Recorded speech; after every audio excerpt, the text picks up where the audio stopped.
Herkese merhaba, Endurozor'dan bir kutu açılışı videosu çektik ama arkasından dedik ki çekmişken bir de test edelim motoru dedik. Normalde kutu açılış videoları biliyorsunuz, açılış yapılır, motosiklet toplanır, konu kapanır.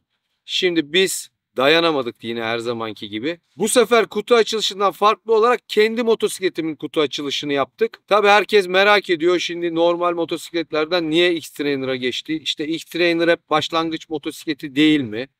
Gibi sorular hemen kafanızda canlanmıştır. O yüzden sizi aydınlatmak istedim. Malum yaş 45'i geçti. Artık eskisi kadar esnek, çevik ya da yorulmaya müsait değiliz. Veteran olduk zaten. Bu sene veteranda yarıştık. Başlangıç motosikleti kısmını geçin. Motosiklet bir kere eni, boyu, dar, her şeyi minimalize edilmiş. Çok hakim olunan bir motosiklet. Kesinlikle güç olarak da başlangıç motosikleti değil bence.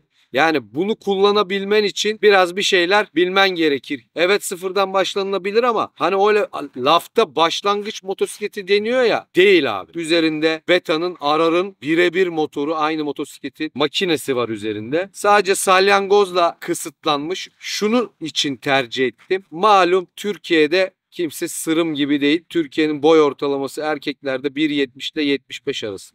Şimdi biz de yıllarca daha güçlü olsun, amortisörleri daha iyi, hızlı makine olsun, üst deviri olsun, alt deviri olsun diye büyük makinelere bindik. Ondan sonra bel fıtığı, yok kasıkta fıtık. Niye? İşte motoru, malum çok düşük kalkıyoruz. Motoru indir, kaldır.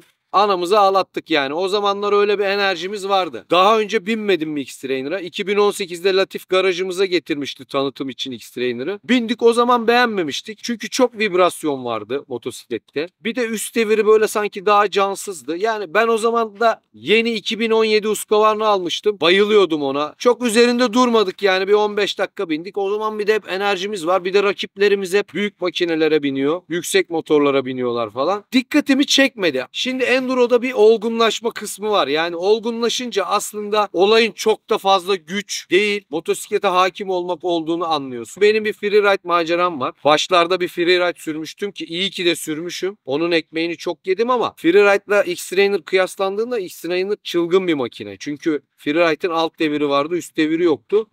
Abi bunun altı üstü dolu. Çılgın bir şey. Super Enduro'da çekim yaptık sürüş deneyimi için. Yani Enduro'yu bilenler, motosikleti biraz bilenler bunu anlayacaktır. Bütün yaptıklarımı 3. vitesle yapıyorum. Yani öyle bir alt devri var ve çevirdiğinde bir de üst geliyor ondan sonra. X-Trainer o anlamda çok başarılı. Şimdi tekrar başa döndüğümüzde boy konusuna. Abi boyumuz yok. Ayakları salıyoruz seleden. Bacaklar havada. Şimdi motosikletin üzerinde oturmaya çalışıyorsun. Mümkün değil. Benim boylarımda, benim boyum 1.70. Bir de bacak boyum kısa. Ne oluyor? Sürekli baldırını selenin üstüne çekeceksin. Ayağını aşağı indireceksin. Cevdet buradaydı. Onu anlattım. Dedim ki yarışlarda sırada bekliyoruz üçlü üçlü tart almak için. Millet oturuyor motorunda dinleniyor. Biz al baldıra seleye, sal bacağı aşağı, bacak uyuşuyor. Ne yapıyorsun? İniyorsun, kenarda bekliyorsun ya, motorundan iniyorsun yani. Ondan sonra sıran geliyor, ayda gel motoru it falan. Basit ama insanı çok yoran bu tarz konumlanmalar. Neyse sadede geleyim. Ergin, ona da selam olsun. Eğitime geliyordu. 2022 X-Trainer'ı vardı. Abi bir binsene şuna dedi ya, amortisörler. Bakıyorum hakikaten onun kilo da 80 falan. Amortisörleri çok açılıp kapanıyor.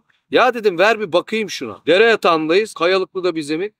Abi motorda böyle şahane bir his var ama amortisörleri de bana göre iyi de ona göre çok yumuşaktı. Ya abi ayar mayar falan derken ben böyle sık sık binmeye başladım. Motorumu da satmıştım. Dedim ki Ergin, bu pazar senin motosiklete bineceğim, izin var mı? Ne demek abi dedi. Abi bir bindim.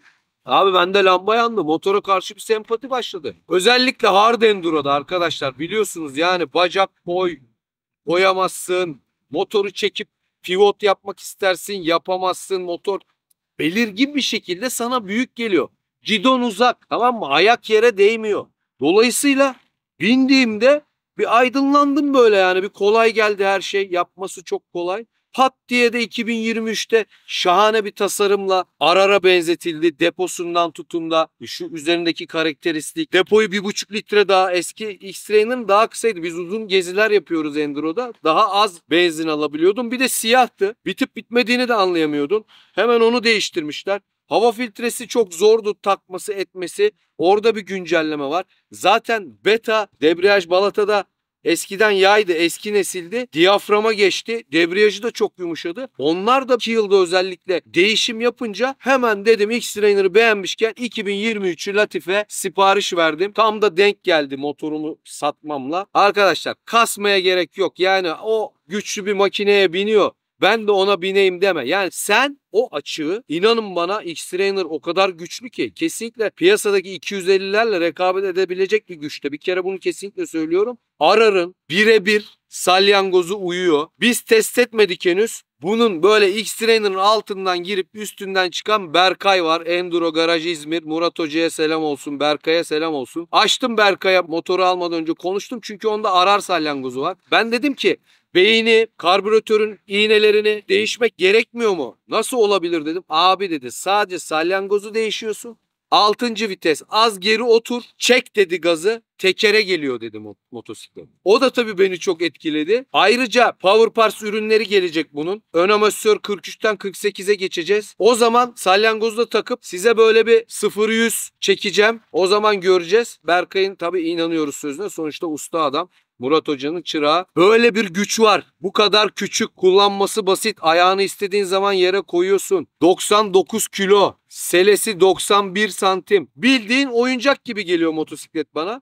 O yüzden tercih ettim. Bunu bir kenara koyalım. Motosikleti anlatayım size. Yine bahsettiğim gibi işte deposu, bir kar videosu çektik. Onu da yayınlayacağız. Gezi yaparken lan tırmanırım ne olacak deyip yeni kar yağdı, Kartepe'ye çıktım. Abi o kadar geç hararet yapıyor ki çünkü radyatörleri çok büyük. Fanın bile açmasını çok yukarılara koymuşlar ama mesela muhtemelen 90 derece çıkmadı motor yani. Göreceksiniz o videoda da. Debriyajı çok yumuşak. Özellikle hard enduro'da ve süper enduro'da çok tercih edilebilecek bir makine. İnanılmaz alt devir var. Antrenman yaptığımız bir enduro parkurumuz var. Abi amortisörler hemen net bir şekilde kendini belli ediyor. Gidon benim alıştığım tarzda değil. Ben daha düz gidon kullanırım. Yüksek değil, daha düz. Onu istersen güncelleyebilirsin. Dediğim gibi amortisörler şu anda kendi ayarlarında biraz sert.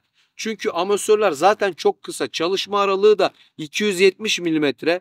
Motorlarda 330 milimetre. Çalışma aralığı daha çok olduğu için ayarlarla oynayıp istediğin gibi yapabiliyorsun. Şimdi ben bunu yumuşatsam pat diye kapanmaya başlayacak ki Ergin'in motoru öyleydi 2022. O yüzden bu şekilde alışacağım.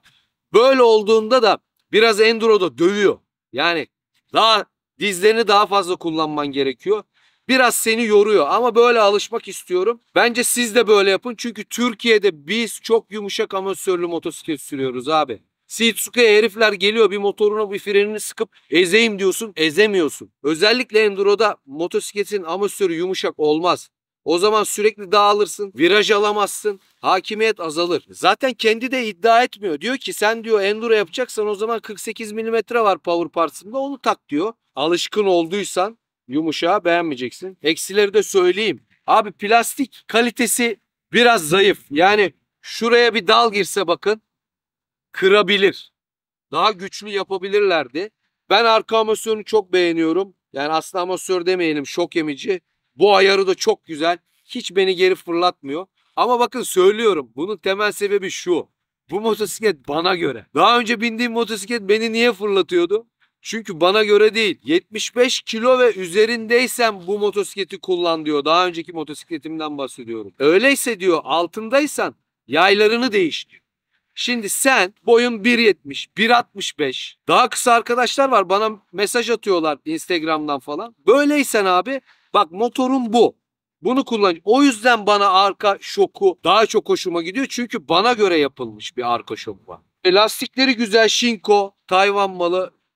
Gayet güzel. Başlangıç için sen sonra kişiselleştirebilirsin. Yumuşak bir lastik. Motosiklette açıkçası çok eksi yok bu plastikleri dışında. Amortisörü, ön amortisörü dışında. Jantları falan zaten birebir Beta Arar'la aynı. Zincir koruyucusu diyeyim. Bu çok şey. Hatta Ergin'inki bende kırıldı. 2022. Zaten bakın çok hareket ediyor. Bu da bir dal, bir parça girdiğinde kırılabilir. Tabii biz buna Akerbis'in korumalarını taktık. Aslında yan korumalar da var da onu bir çekim sırasında çıkardık. Kapak korumalarını, ama şu harika bir şey. Mıknatıslı, istediğin zaman söküp takabiliyorsun ve plastik kelepçeyle değil, kendi bizim bu şu tarz ayaklığı bağladığımız Lastik şahane kelepçeleri var. Onlarla takılıyor. Elcik koruma bomba bir şey söyleyeceğim. Bu bizim eski 2016'larda 15'lerde şu elciklerden. Bunlar kolay kolay yırtılmıyor. Metal korumalı elcik koruma takmadım. Çünkü bunlar düşse de buraları kolayca parçalanmıyor. X-Trainer'da fan kendisinde var. Güzel avantaj yani. Bugün çok ciddi 2000 liralara varan paralarda. Termostatı direkt bağlı, kendi otomatik çalışıyor. Abi debriyaj zaten çok beğeniyorum. Çok yumuşak. Yeni motorlarda da hep bir yumuşak oluyor ama gayet güzel, keyifli debriyajı var. Frenleri Nissin. Nissin zaten tartışmasız iyi bir marka. Güzel makine. Boy kısaysa abi bak. Motorun geçiyorsun yanına. Abi görüyor musun? Zaten buna bindiğinde şunu direkt anlayacaksın. Yani sürmeye başladığın an böyle sanki ikiye bölecekmiş gibi. İşte bir yerde takılıyorsun, lap diye alıyorsun motoru, kaldırabiliyorsun, havada tutabiliyorsun. Arkadaşlar, diğer motosikletler bundan çok ağır değil. Arada 5 kilo var. Konu ağırlık değil, konu boyut. Şimdi ben eski motorumu şöyle bir pivot yapayım diye kaldırdığımda veya yüksek bir yere çıkarken kaldığımda, tutmaya çalıştığımda yetişemiyorsun abi. Çünkü boy yok. Boy olmayınca motor da tepede, uzanıyorsun. Motora hakim olamıyorsun. Çünkü motosikletin şuradan şurası buna göre daha uzun. Bu daha minimalize edilmiş ya. Pat diye elinde motor. Veya yokuş iniyorsun. Seat çok oluyor. Tam bir Seat motoru bu arada. Abi öyle diklerden iniyoruz ki biliyorsun. Ya ben çok komik durumlara düştüğüm yerler oluyordu. Şöyle izah edeyim. Yokuş iniyorum. Motosikletin gidonu burada. Ben buradayım. Böyle iniyorum abi. Çok zorlanıyordum. Bu motosiklette onu yaşamıyorsun. Hele ki 2023 bu kasa zaten herkes çok beğeniyordur zannediyorum. Şaşmadan, hiç düşünmeden alabilirsin. Tercih etmem sebeplerimden biri de daha ekonomik olması. Hem ekonomik hem bana göre çok mutluyum. Çok beğenerek kullanıyorum. Sizlere de tavsiye ediyorum özellikle boy konusunda. Yeni bir videoda görüşmek üzere. Herkese keyifli sürüşler.